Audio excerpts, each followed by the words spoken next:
Hello everyone, this is प्रीति। आज हम पढ़ने वाले हैं मीटर ब्रिज। तो स्टार्ट करते हैं।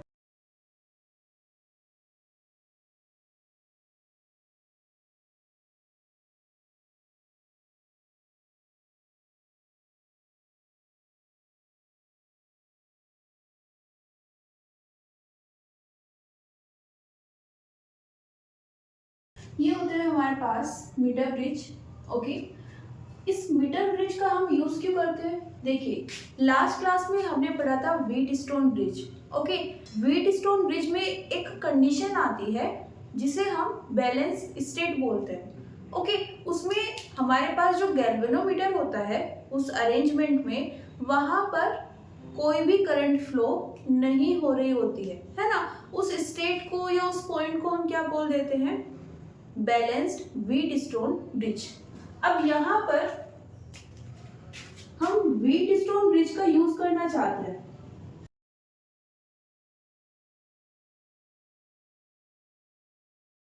ओके, देखो वैसे तो हम रेजिस्टेंस को अगर मेजर करना चाहते हैं, कोई रेजिस्टर है हमारे पास और उसके रेजिस्टेंस को हमें मेजर करना है, तो हम मल्टीमीटर का यूज कर सकते हैं।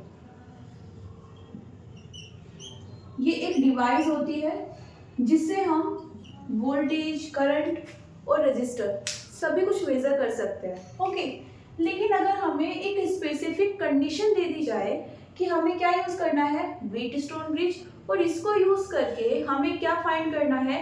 किसी पर्टिकुलर रेजिस्टर का रेजिस्टेंस फाइंड करना है। ओके, तो क्या करें?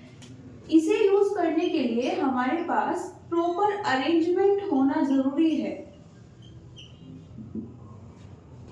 ओके, और इस अरेंजमेंट का नाम ही क्या है? Meter bridge.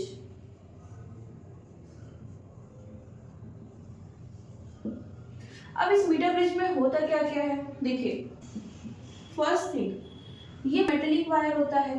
क्यों? क्योंकि हमें करंट फ्लो करानी है। ओके, और करंट तो मेटेलिक वायर से ही फ्लो हो सकती है। Okay, metallic in the sense conductor होना चाहिए। ओके, ये वायर भी हम कैसा लेते हैं? एक कंडक्टर होना चाहिए। ओके, ये दो रेजिस्टर्स हैं, ये मेटेलिक स्ट्रिप्स हैं जैसा अभी हमने मेंशन किया। अब हम सबसे पहले इसको फिक्स करते हैं। हमारे पास जो ये एसी है ये एक वायर है। ओके, और इसकी लेंथ होती है 100 सेंटीमीटर। ओके, सेकंड, क्योंकि यहाँ पर ये भी मेटल का बना हुआ है,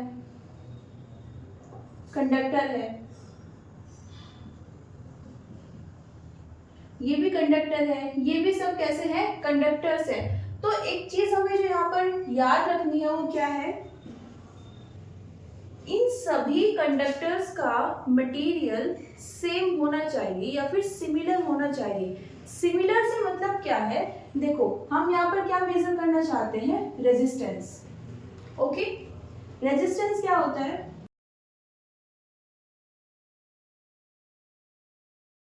स्पेसिफिकली ये किस पर डिपेंड करता है? रेजिस्टिविटी पर। ओके, तो अगर हम चाहते हैं कि हमारा जो अरेंजमेंट है वो एग्जैक्ट और एक्यूरेट विदाउट एनी एरर हमें वैल्यूज प्रोवाइड करे, तो हमें ये मेक श्योर करना होगा कि हम जो मटेरियल यूज कर रहे हैं, है ना, एक से ज्यादा मटेरियल्स भी यूज कर सकते हैं। ये वायर अलग मटेरियल का है ना, ये स्ट्रिप्स अलग मटेरियल की बनी हुई है बट कंडक्टर है। ओके, तो उस केस में सबकी जो रेजिस्टिविटी है वो या तो सेम होनी चाहिए या फिर सिमिलर होनी चाहिए। Similar in the sense approximately equal होनी चाहिए। ओके, हमारे पास कई ऐसी मेटल्स होती हैं, मटेरियल्स होते हैं जिनकी रेजिस्टिविटी अप्रोक्सीमेटली सेम होती है ना, तो हम उन मटेरियल्स को यूज कर सकते हैं। अदरवाइज सेम मटेरियल यूज कर लीजिए, है ना, थ्रू आउट द अरेंजमेंट, क्योंकि हमें क्या करना है? रेजिस्टिविटी को सेम रखना है। ओके, सेम रेजिस्टिविटी मेंटेन करनी है। किस लिए?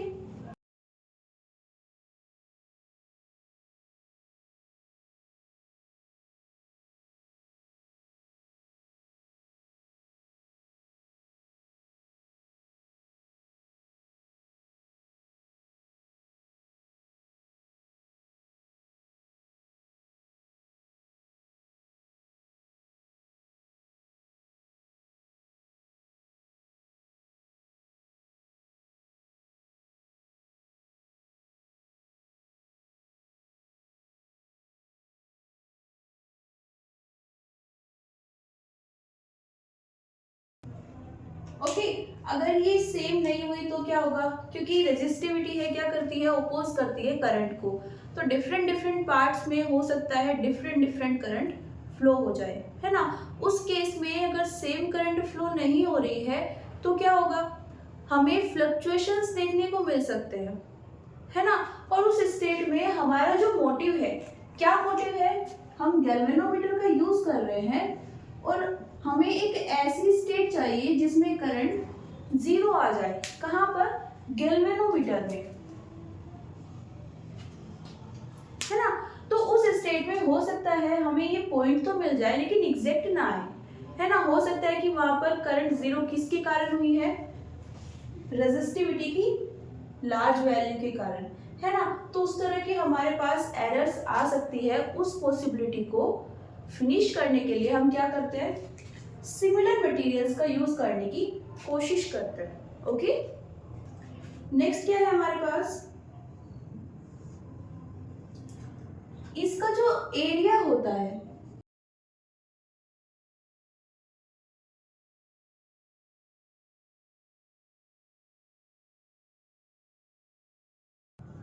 वो यूनिफॉर्म होना चाहिए। यूनिफॉर्म होने का मतलब क्या है, देखो अगेन यहीं पर आ जाते हैं,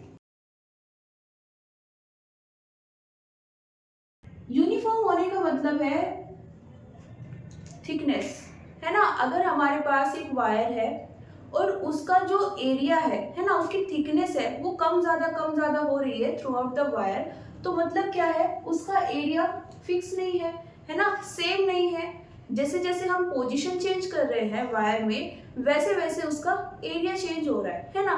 उस केस में क्या चेंज होगा, रेजिस्टेंस। बिकॉज जब हम बात करते हैं रेजिस्टिविटी की, वो किस पर डिपेंड करती है, मटेरियल पर। जब बात करते हैं रेजिस्टेंस की, कैपिटल आर की, तो वो किस पर डिपेंड करती है, लेंथ और एरिया दोनों पर डिपेंड करती है। इस एक्सपेरिमेंट में हमने लेंथ तो फिक्स कर ली 100 सेंटीमीटर, ओके।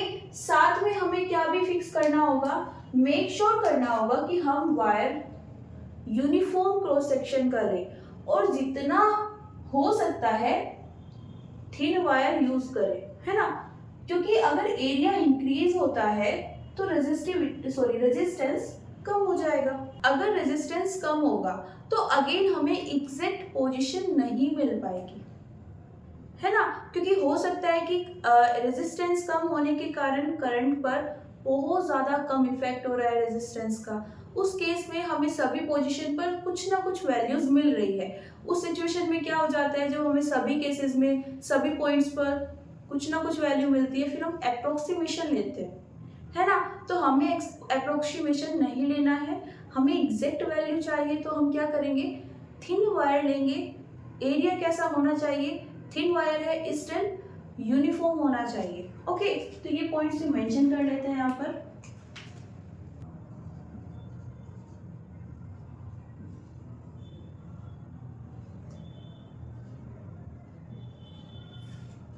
ओके, अब यहाँ पर हमने ये एक रेजिस्टर लिया है, इनफैक्ट दो रेजिस्टर हैं, एक का नाम है आर और एक एस।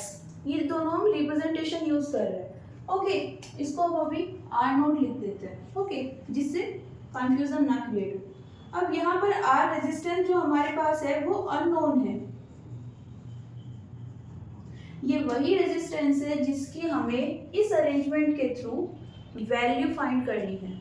ओके, एस ये फिक्स होता है, ओके, इसलिए इसको हम स्टैंडर्ड रेजिस्टेंस भी बोलते हैं। स्टैंडर्ड रेजिस्टेंस मींस जिसकी वैल्यू हमने फिक्स कर दी है ना। हमने एक स्टैंडर्ड सेट कर दिया है कि इसका इस पर्टिकुलर रेजिस्टेंस की ये वैल्यू है ना। अगर हम इस वैल्यू को चेंज कर दें, सपोज हमने ये वैल्यू ली है और हमारे पास एक पर्टिकुलर पॉइंट आ गया है ना, हमें एक एग्जैक्ट पॉइंट मिल गया है जहां पर हमारे पास ये सिचुएशन आ रही है। नेक्स्ट मोमेंट हम इसकी वैल्यू चेंज कर दें, ओके, अगेन हमें पूरा एक्सपेरिमेंट फिर से करना होगा, ओके, और इस बार हमें जो वैल्यू मिलेगी, ओके, इस स्टेट के लिए वो डिफरेंट आ जाएगी। मींस हमारे पास ये फिक्स होनी चाहिए थ्रू आउट द एक्सपेरिमेंट। अगर हम इसको चेंज करते हैं तो जो हमारा आंसर है वो भी चेंज हो जाएगा। ओके, नेक्स्ट, ये जो हम वायर यूज कर रहे हैं इसका भी एक रेजिस्टेंस होता है। ओके, और उस रेजिस्टेंस को हम मेजर करते हैं पर यूनिट लेंथ के अकॉर्डिंग। क्यों? क्योंकि रेजिस्टेंस किस पर डिपेंड करता है? लेंथ पर। ओके, हमें यहाँ पर क्या चाहिए था, हमने लास्ट क्लास में भी ये चीज डिस्कस की थी कि हम जब व्हीटस्टोन ब्रिज का यूज करते हैं तो हमें एक ऐसा रजिस्टर चाहिए होता है जिसकी वैल्यू वेरी करे, है ना, थ्रू आउट द एक्सपेरिमेंट वो वैल्यू वेरी करनी चाहिए। तो उसके लिए हमने ये वायर यूज किया है। जैसे जैसे लेंथ चेंज होगी वैसे वैसे रेजिस्टेंस चेंज हो जाएगा। मीन्स हमने यहाँ पर मोस्ट फंडामेंटल प्रॉपर्टी का यूज किया है, किसकी? रेजिस्टेंस की, है ना, जिसकी डिपेंडेंसी है इसी को यूज कर लिया है। तो कैसे मेजर करेंगे?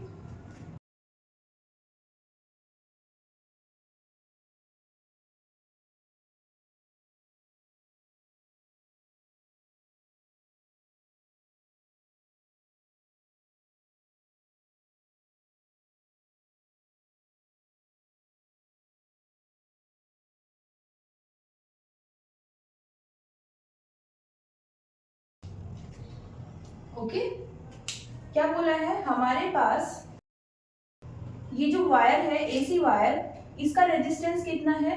Are C M, means R centimeter से हमने इसको डिनोट किया है। और ये कौन सी वैल्यू है? Per unit length. हम यहाँ पर क्या बोल रहे हैं? 100 सेंटीमीटर हमारे वायर की लेंथ है। मीन्स ये जो वैल्यू है ये कितने की है?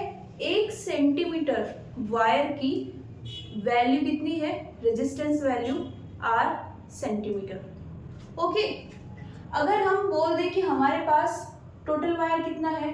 100 सेंटीमीटर, तो कितनी हो जाएगी? 100 से मल्टीप्लाई कर देंगे, है ना।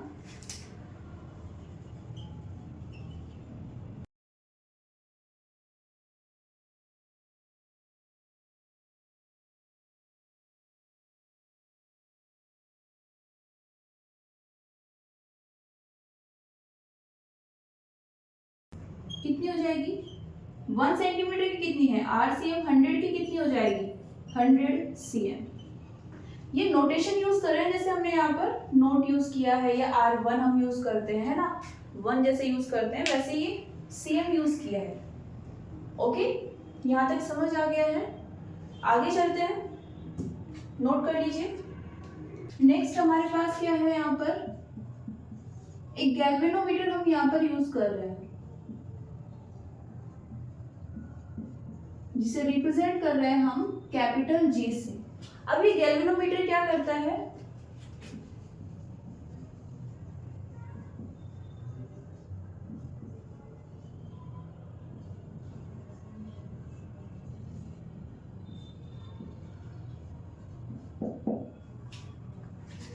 है ना, ये करंट की वैल्यू को मेजर करता है। ओके, ये चीज हमने लास्ट क्लास में अगेन मेंशन की थी कि ये जो गैल्वेनोमीटर है, एमीटर भी क्या करता है? यही वर्क करता है, लेकिन ये मोर एक्यूरेटली करता है, प्रिसाइसली हमें वैल्यूज प्रोवाइड करता है। हमारे पास छोटी से छोटी करंट अवेलेबल है तो वो भी हमें मेंशन कर देगा। मींस देखो, अगर हमारे पास मिली एम्पियर के ऑर्डर की करंट होती है, means 10 to the power -3 ampere, कोई मेटल है उसमें इतनी करंट प्रोवाइड फ्लो हो रही है और हमसे टच कर ले, ओके,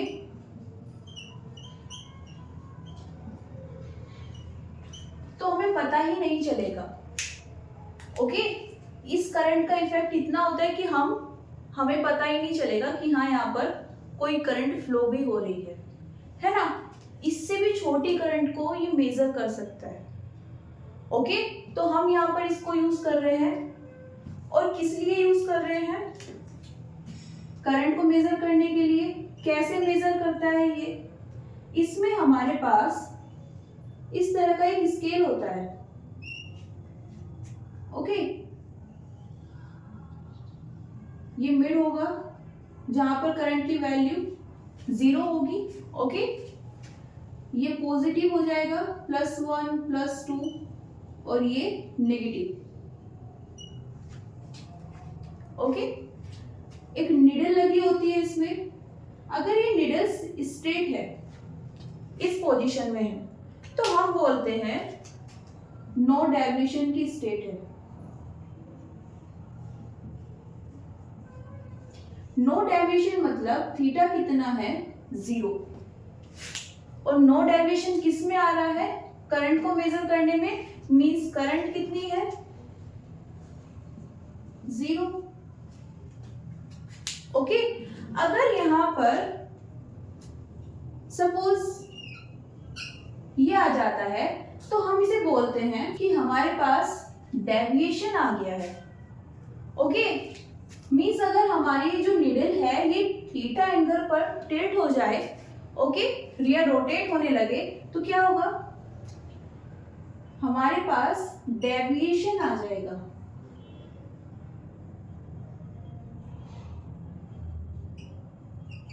और डेविएशन आने का मतलब है हमारे पास करंट कितनी है, नॉन जीरो। ओके, डेविएशन एक और टर्म हम यहां पर यूज कर सकते हैं,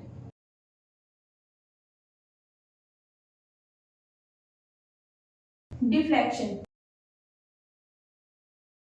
ओके, तो ये स्टेट आ जाती है गैल्वेनोमीटर की।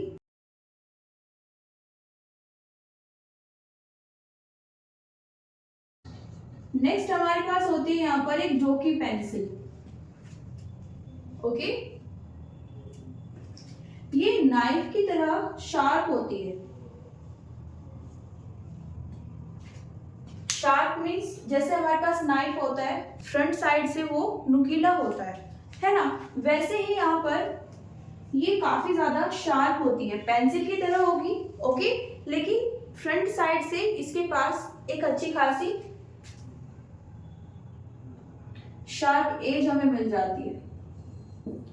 अब इसका क्या होता है, इसकी हेल्प से हम नियरेस्ट 2 पॉइंट्स पर डिफरेंट करंट को मेजर कर सकते हैं। ओके, जैसे होता है ना कि अगर हमारे पास 2 क्लोजेस्ट पॉइंट है, ओके, तो हम दोनों पॉइंट्स पर डिफरेंट जो करंट की वैल्यूज है उनको इजीली और एक्यूरेटली मेजर कर सकते हैं। ओके, ये भी किसकी बनी होती है, मेटल की बनी होती है।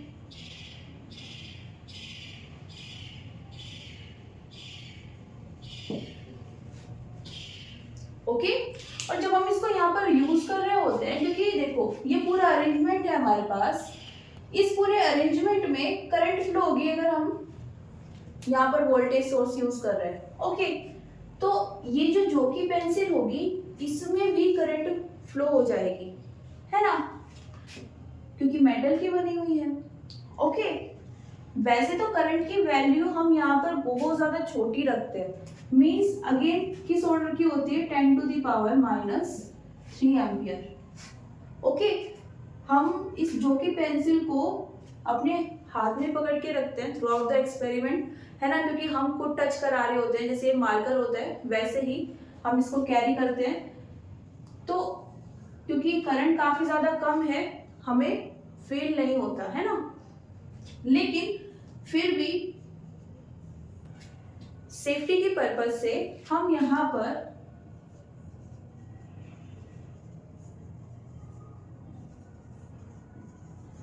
इंसुलेटेड हैंडल यूज करते हैं। मींस जो हमारे पास जो कि पेंसिल होगी उसमें एक इंसुलेटेड हैंडल ऑलरेडी दिया होगा। ओके, बट हम यहाँ पर करंट काफी ज्यादा स्मॉल यूज करते हैं। ओके, स्मॉल यूज करने का मतलब क्या है, आते हैं इस पॉइंट पर भी। बात कर लेते हैं पहले सेल की। सेल क्या है हमारे पास, हमें यहाँ पर एक स्टेबल वोल्टेज चाहिए होगी। ओके, ये वोल्टेज किस ऑर्डर की मिल जाती है हमें, बस इतनी वैल्यू होनी चाहिए, है ना, इसके बीच में कोई भी वैल्यू आ जाए हमारा काम हो जाएगा। ओके, क्योंकि हमें तो सिर्फ क्या चाहिए, यहाँ पर एक करंट फ्लो होनी चाहिए। जितनी छोटी पॉसिबल है उतनी छोटी हम करंट ले लेंगे, हमारा बस काम हो जाए, है ना, उतना काफ़ी है हमारे लिए। और अगर हम इस ऑर्डर की करंट ले रहे हैं तो इससे भी हमारा काम हो जाएगा। ओके, इसीलिए हम यहाँ पर क्या यूज कर रहे हैं, गैल्वेनोमीटर। अदरवाइज एमीटर भी यूज कर सकते थे, है ना, क्योंकि गैल्वेनोमीटर में हम बहुत कम बहुत स्मॉल क्वांटिटी ले सकते हैं और उसे भी यहाँ पर मेजर किया जा सकता है। तो ये हम एक स्टेबल वोल्टेज सोर्स के लिए यूज करते हैं। काफी छोटा सेल होता है ना, वोल्टेज काफी कम प्रोवाइड करता है और एज ए रिजल्ट हमें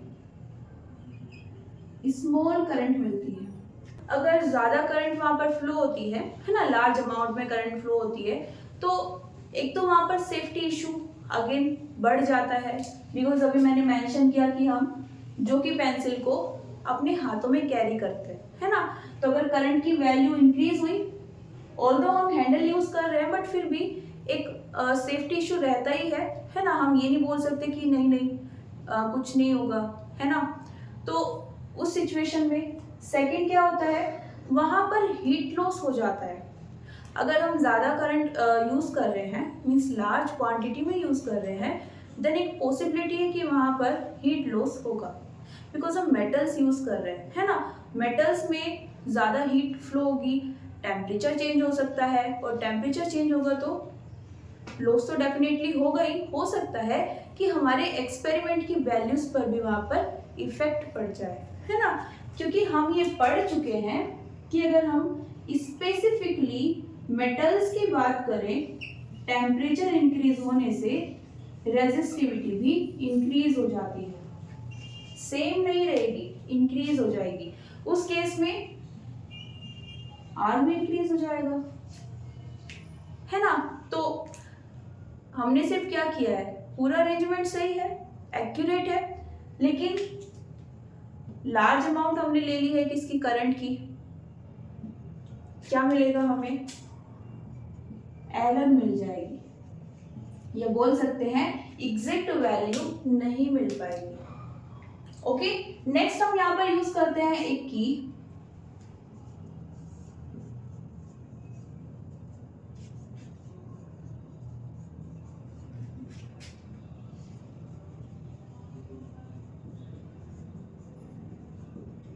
अगेन करंट की अमाउंट काफी कम है, फिर भी अगर हमारे पास किसी भी इंस्ट्रूमेंट में एक की अवेलेबल है ऐसी जिसे हम करंट के फ्लो को कंट्रोल कर सकते हैं, तो हमारे लिए काफ़ी ज़्यादा हेल्पफुल हो जाता है ना। एक तो जो हमारा सेफ्टी इशू है वो सॉल्व हो जाएगा, है ना। अगर हमें कुछ इशू नज़र आ रहा है उसमें, है ना, मेजरमेंट में या ड्यूरिंग एक्सपेरिमेंट कुछ टेम्परेचर वगैरह का इशू हमें लग रहा है, तो हम वहाँ पर करंट को इसकी हेल्प से कंट्रोल कर सकते हैं। कैसे, जैसे हमारे घरों में स्विच होते हैं, हम उनको ऑन करते हैं तो लाइट ऑन हो जाती है, ऑफ करते हैं तो लाइट ऑफ हो जाती है। यहाँ पर जो हम की यूज करते हैं वो एकदम ऑपोजिट होती है। किसके ऑपोजिट होती है, जो हम घर पे बटन्स यूज करते हैं।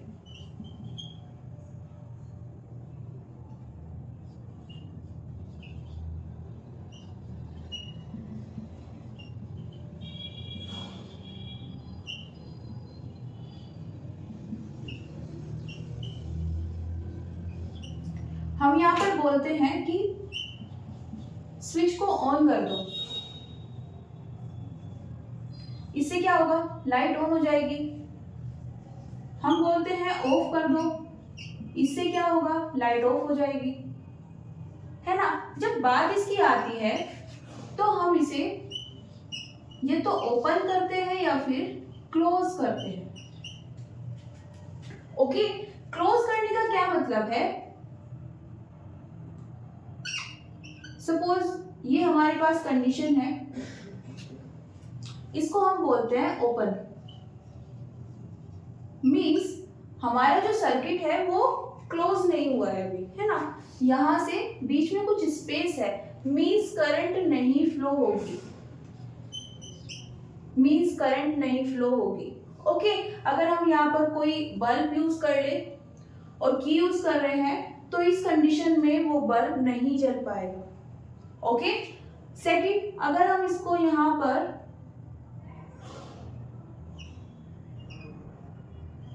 इस तरह से क्लोज कर दे। अभी क्या किया है हमने, क्लोज किया है। ओके, क्लोज होने का मतलब क्या है, हमारे ये सर्किट क्लोज हो गया है। अब यहाँ पर करंट फ्लो हो सकती है, पहले क्यों नहीं हो रही थी, क्योंकि करंट क्या करती है, अपना एक सर्कल कंप्लीट करती ही करती है ना। जब तक फ्लो होती रहेगी तब तक वो अपने सर्कल को कंप्लीट करती रहेगी। सर्कल नहीं बोलते हैं, लूप बोल देते हैं, है ना। अगर वो कंप्लीट कर पा रही है मीन्स वो नॉन जीरो है। और ये कब पॉसिबल है, जब यहाँ पर सर्किट कैसा होना चाहिए, क्लोज। उसी सेंस में की भी कैसी होनी चाहिए, क्लोज। तो ये हमारे पास यहाँ पर की का यूज रहता है। अभी बात कर लेते हैं इसकी प्रोसेस की।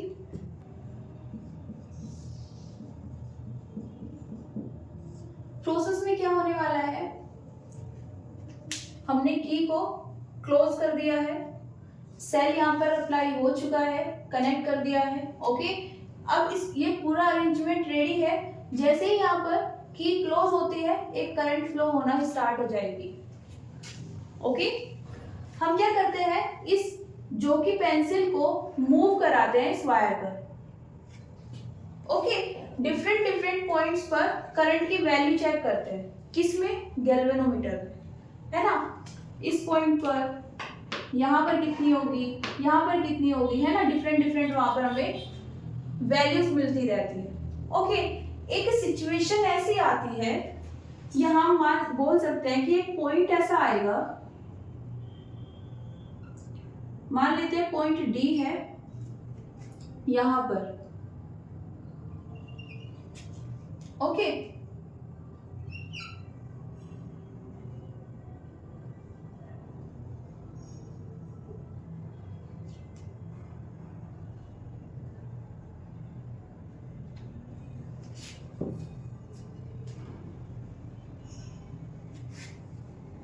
इस पॉइंट डी पर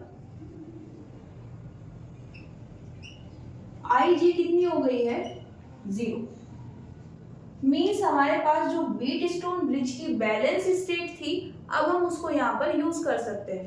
ओके, कैसे, हम वहां पर जो गैल्वेनोमीटर होता था उसके एक साइड में, है ना, लेफ्ट साइड में जो दो रेजिस्टर होंगे उनका रेशियो लेते थे, और जो राइट में होते थे उनका रेशियो लेते थे, है ना।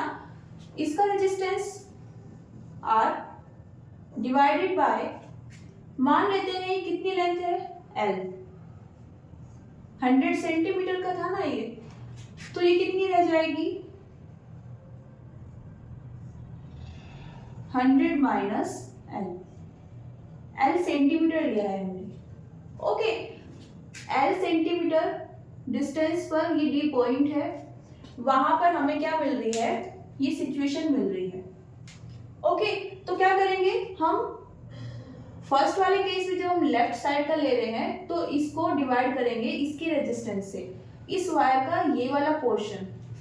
ओके, देखो यहाँ पे कंफ्यूज मत होना, हमारे पास व्हीटस्टोन ब्रिज में 4 रेजिस्टर्स होते थे।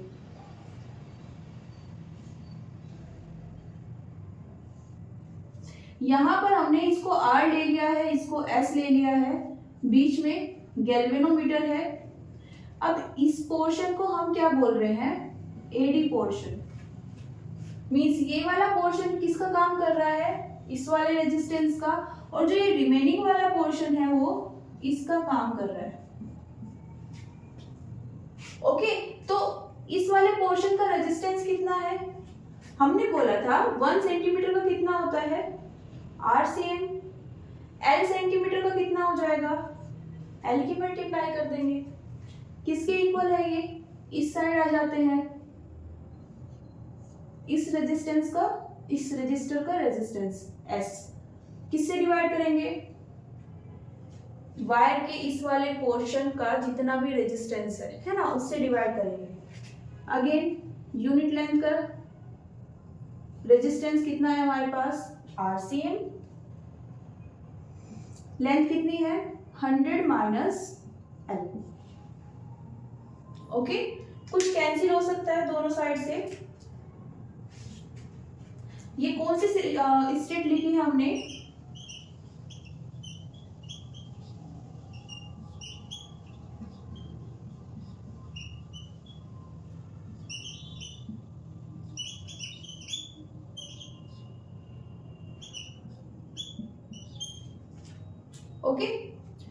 ये कैंसिल हो जाएगा, कितना आएगा, R equals to S L 100 minus L. Okay, और क्या लिख सकते हैं, R की वैल्यू चाहिए, S की हमारे पास ऑलरेडी है, यहां से हमारे पास R की वैल्यू आ जाएगी। ओके, एस हम जैसे मैंने स्टार्टिंग में भी मेंशन किया था, हम इसे फिक्स करके रखते हैं, लेकिन अगर हम एक्सपेरिमेंट में इसकी वैल्यू चेंज कर दें तो ये भी चेंज हो जाएगा। ओके, ये हमने इस फॉर्मूले से प्रूफ भी कर दिया है ना, डिपेंड कर रहा है, मीन्स अगर ये चेंज होता है तो ये भी चेंज हो जाएगा। ओके, और एल की वैल्यू तो हम फाइंड कर ही लेंगे, है ना, जो कि पेंसिल की हेल्प से इस पॉइंट पर। ओके, नेक्स्ट यहां पर हमें कुछ एरर देखने को मिल सकती है। Okay,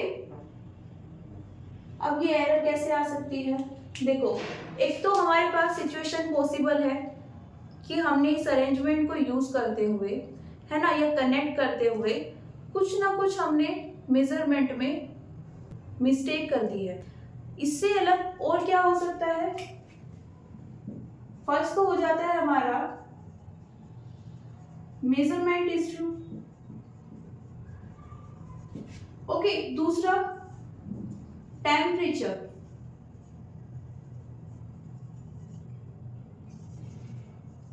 during experiment.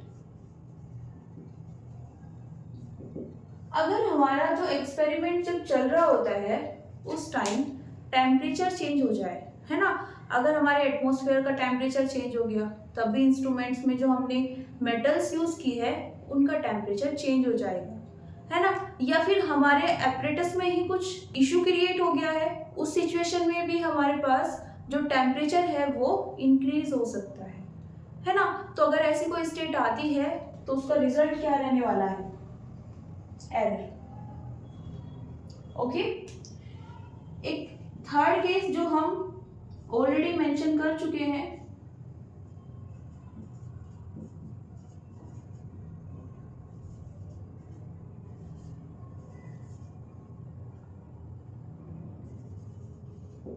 जो हम वायर यूज कर रहे हैं ये वाला, इसका एरिया यूनिफॉर्म नहीं है ना, उस सिचुएशन में भी हमारे पास क्या आ सकती है, एरर आ सकती है।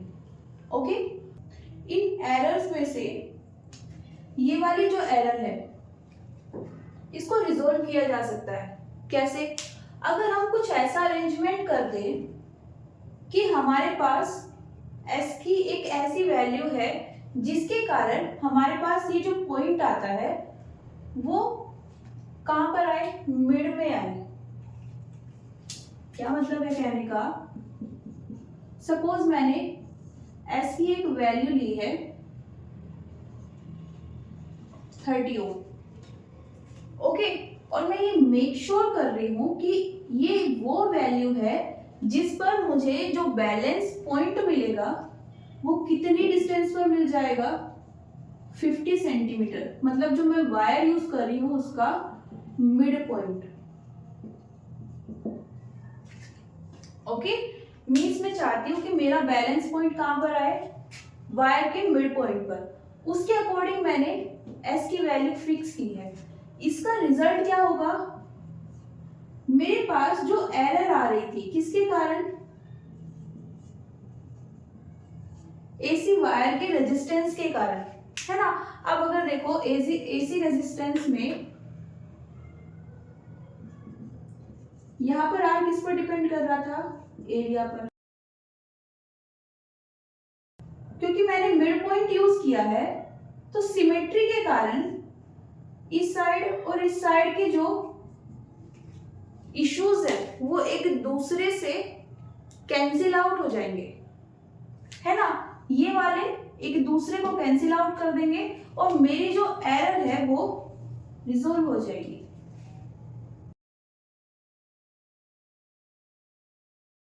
तो ये थी मेरे पास कुछ एरर्स।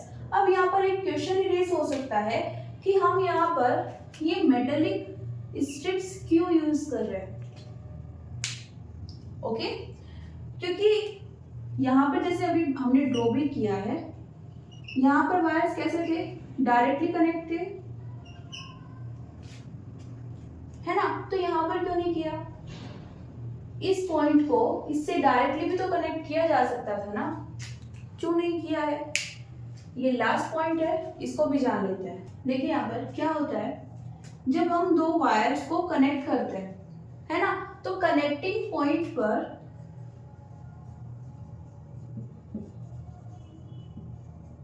एक कॉन्टेक्ट रेजिस्टेंस हमें मिलता है। ओके, ये कॉन्टेक्ट रेजिस्टेंस बिल्कुल रेजिस्टेंस की ही तरह होता है। ओके, प्रोड्यूस किसके कारण होता है, कॉन्टेक्ट के कारण। दो वायर्स एक दूसरे से कनेक्ट हुए, दो सेपरेट वायर्स हैं, हो सकता है डिफरेंट मटेरियल के हैं, हो सकता है सेम मटेरियल के हैं, बट जैसे बोलते हैं ना कि हमने जोड़ लगा दिया, है ना, तो उसी को हम क्या बोल रहे हैं, कॉन्टेक्ट पॉइंट, है ना। एक दूसरे के कॉन्टेक्ट में आ गए हैं वो दो सेपरेट वायर्स उस पर्टिकुलर पॉइंट पर। ओके, तो द मोमेंट तुम वहां पर कॉन्टेक्ट कराओगे तो ये रेजिस्टेंस आ जाएगा। रेजिस्टेंस क्या करता है, जो करंट होगी उसको फ्लो नहीं होने देगा। अब ये इंक्रीज कैसे हो सकता है,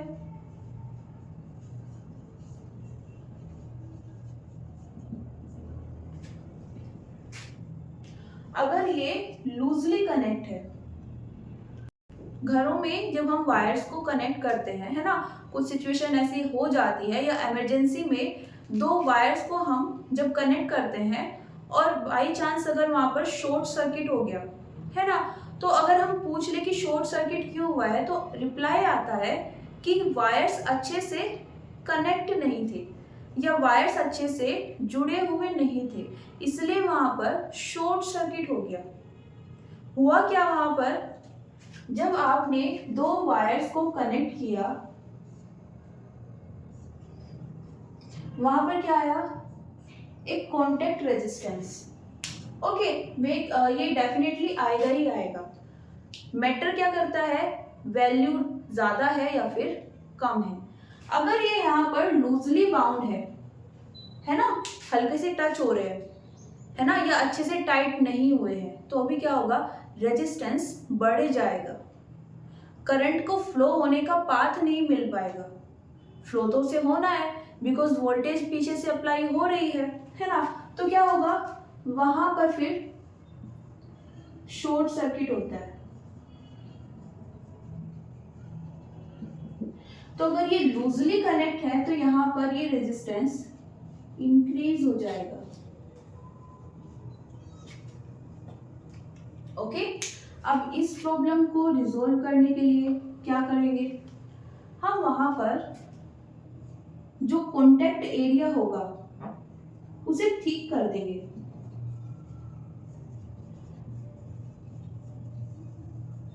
जैसे हम वायर्स को कनेक्ट करते हैं वहां पर तो एक ही सिचुएशन है, हम उसे अच्छे से टाइटली कनेक्ट कर दें। यहाँ पर क्या है, हम एक थिक एरिया यूज करते हैं। ओके, यहाँ पर हमने मेटेलिक स्ट्रिप्स इसीलिए यूज की है जिससे जो ये कनेक्शंस हैं, ओके, इनको अच्छे से कनेक्ट होने के लिए स्पेस मिल जाए, या बोल सकते हैं सरफेस अवेलेबल हो जाए। ओके, इसीलिए हम इनको यहाँ पर यूज कर रहे हैं मेटेलिक स्ट्रिप्स को। ओके, यहाँ पर जो ये वायर है, क्या हम इसको ठीक नहीं कर सकते थे क्या, एक पॉसिबिलिटी है ना कि तुम वायर को ही ठीक कर दो ना, एसी वायर जो तुमने यूज किया है उसे ही ठीक कर दो, प्रॉब्लम सॉल्व हो जाएगी। देखो वो कर तो सकते हैं, हम अगर एसी वायर को ठीक करना चाहें तो कर सकते हैं, पर होगा क्या, एसी वायर का जो रेजिस्टेंस है आरसीएफ, ये किस पर, एरिया पर डिपेंड करता है। तुमने इसको इंक्रीज किया, ये प्रॉब्लम तो रिजॉल्व हो गई, दूसरी प्रॉब्लम इंक्रीज हो जाएगी, दूसरी प्रॉब्लम रेज हो जाएगी। कैसे, रेजिस्टेंस कम हो जाएगा, रेजिस्टेंस कम हो गया, अभी तुम्हें अगेन एग्जैक्ट पॉइंट्स नहीं मिल पाएंगे, तुम्हारे जो आंसर में एरर्स इंट्रोड्यूस होंगी उनका मेन रीजन ये होगा। ओके, तो इसलिए हमारे पास एक ही ऑप्शन रहता है, हम क्या करें, मेटेलिक स्ट्रिप्स यूज कर लें। उसमें भी हम थोड़ा और फिजिक्स ऐड करते हैं, हम इनकी लेंथ को कम रखते हैं और थिकनेस को ज्यादा रखते हैं। ऐसा क्यों करते हैं? देखो, थिकनेस ज्यादा होगी तो एक तो फायदा क्या है हमारा, जो कॉन्टेक्ट रेजिस्टेंस है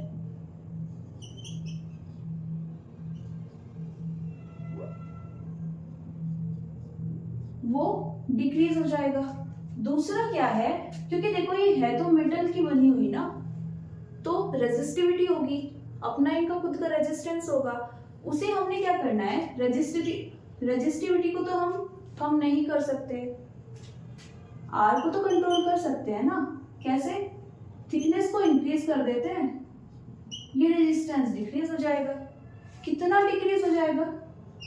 लगभग 0, है ना, 0.5 0.1 उसके समथिंग, जिससे हम जो रेजिस्टेंस की वैल्यूज मेजर कर रहे हैं उसकी वैल्यू पर ज्यादा इफेक्ट ना हो, है ना। नेग्लिजिबल इफेक्ट हमें वहां पर देखने को मिलता है अगर हम क्या करते हैं, थिकनेस को इंक्रीज कर देते हैं, लेंथ को डिक्रीज कर देते हैं। ओके, तो हमने तो सिर्फ क्या इंट्रोड्यूस कराई थी, मेटेलिक स्ट्रिप्स। इन्होंने हमें क्या प्रोवाइड कर दिया, लेस कॉन्टेक्ट रेजिस्टेंस और प्लस स्मॉल क्वांटिटी ऑफ, ये जो इसका खुद का रेजिस्टेंस है उसकी स्मॉल क्वांटिटी। ओके, तो इससे बेटर हमारे लिए क्या रहेगा, हम इस अरेंजमेंट को यूज कर लें। ओके, दूसरा सिचुएशन क्या होता है, अगर हम एसी वायर को सीधा सीधा कनेक्ट कर दें, किससे, आर और एस वायर से, है ना, तो यहां पर क्या होगा, ये सब वायर्स, या बोल सकते हैं ये सब जो रेजिस्टेंस हम यूज कर रहे हैं जिस मेटल के बने हैं उन सब की रेजिस्टिविटी सिमिलर है। ये हमने सबसे फर्स्ट पॉइंट, है ना, नोट किया था। अब अगर रेजिस्टिविटी सिमिलर है तो क्या होगा, ये सब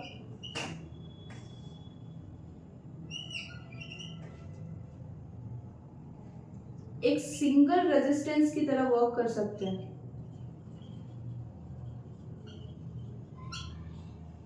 मीन्स क्या हो रहा है, अगर हम क्या करें, इन सब पॉइंट्स को नजरअंदाज भी कर दें और इनको कनेक्ट करा दें, तो क्या है, हमारे पास ये जो हमने रेजिस्टेंस यूज किए हैं, वायर यूज किए हैं, इन सब का मटेरियल सेम होगा या सिमिलर होगा, जिससे इनकी जो रेजिस्टिविटी है वो लगभग सेम होगी, है ना। उसके कारण जब यहाँ पर करंट फ्लो होगी तो ये डिफरेंट रेजिस्टेंस के जगह पे एक सिंगल रेजिस्टेंस को रिप्रेजेंट कर सकता है। ये तीनों एक सिंगल रेजिस्टेंस की तरह वर्क कर सकते हैं। और अगर ऐसा हुआ तो क्या हमारे पास गैल्वेनोमीटर में नो डिफ्लेक्शन की कंडीशन मिल पाएगी? डिफिकल्ट हो जाएगी ना। और अगर मिल भी पाती है तो क्या एग्जैक्ट होगी? डिफिकल्ट है ना।